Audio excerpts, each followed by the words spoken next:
Some of y'all became so independent that now you don't even know how to receive help anymore.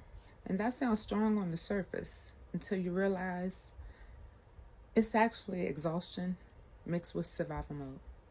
Let's talk about it. Hey y'all, it's Cam. And listen, being independent, it's not a bad thing. Knowing how to handle yourself, important. Being responsible, important. Being able to survive difficult seasons, also important. But some of y'all didn't become independent because you wanted to. You became independent because life forced you to. Because after being disappointed enough, let down enough, abandoned enough, misunderstood enough, you eventually stop expecting people to show up for you consistently. So you stop asking, you stop depending, you stop leaning, and little by little, you convince yourself, I got it. Even when deep down, you're tired. And the crazy part is, people praise hyper-independence all the time, especially when it comes to women. People will look at somebody carrying the weight of the world alone and say, she's so strong. She handles everything. She doesn't need anybody. Meanwhile, that person is emotionally exhausted because survival mode, it'll make you think needing help is weakness. And after a while, you stop knowing how to receive support anymore. Some people can't even accept simple help without feeling guilty, without feeling uncomfortable, without immediately trying to handle it themselves. Be honest. How many times have you said, I'm good, when you really weren't?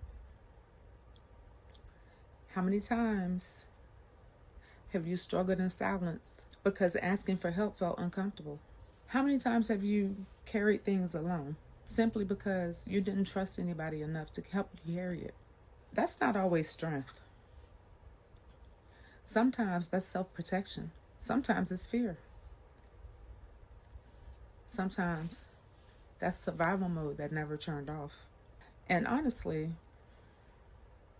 a lot of hyper-independent people are emotionally tired, not because they're incapable, but because constantly carrying life alone gets heavy after a while, especially when you're the person everybody depends on, when you're the strong friend, when you're the dependable one, when you're the problem solver, when you're the one people call when they need support.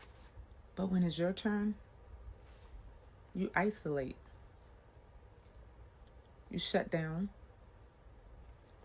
you disappear emotionally, because somewhere along the way, you learn to not to expect too much from people. And eventually that changes you. It changes how you love. It changes how you trust, changes how you communicate, how vulnerable you allow yourself to be. Some people want love, but struggle to receive it properly because survival mode taught them, don't rely on anybody. And that's a hard mindset to unlearn, because hyper-independence sounds empowering until you realize it was born from emotional exhaustion, from disappointment, from feeling like nobody was coming to save you. And listen, this is important. There's a difference between being capable and feeling like you have to do everything alone. Healthy support should not feel threatening. Healthy love should not feel uncomfortable. And rest should not make you feel guilty. But some people have been surviving for so long, they don't even know how to relax anymore.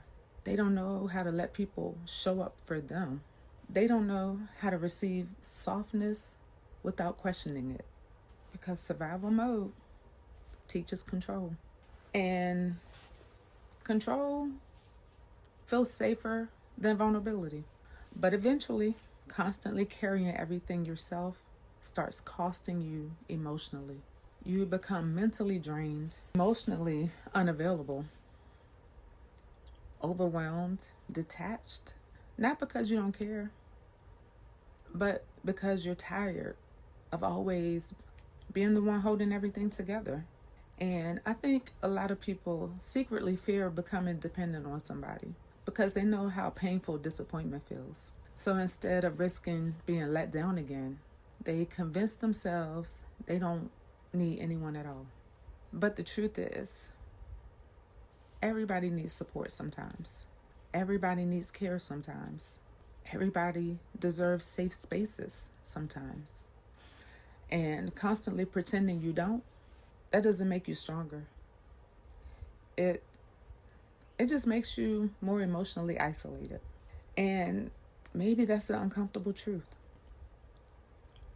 Some of y'all mastered survival, but never learned how to feel safe. That part right there. Because there's a difference between peace and emotional numbness. There's a difference between independence and isolation. And some people have been in survival mode for so long, they don't even recognize the difference anymore. So maybe healing for you isn't becoming stronger. Maybe healing is finally allowing yourself to receive support without feeling guilty. And maybe healing is learning that vulnerability is not weakness. Maybe healing is realizing you were never supposed to carry everything alone.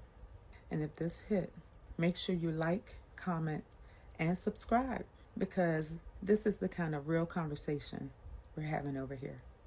This is Sass With Faith.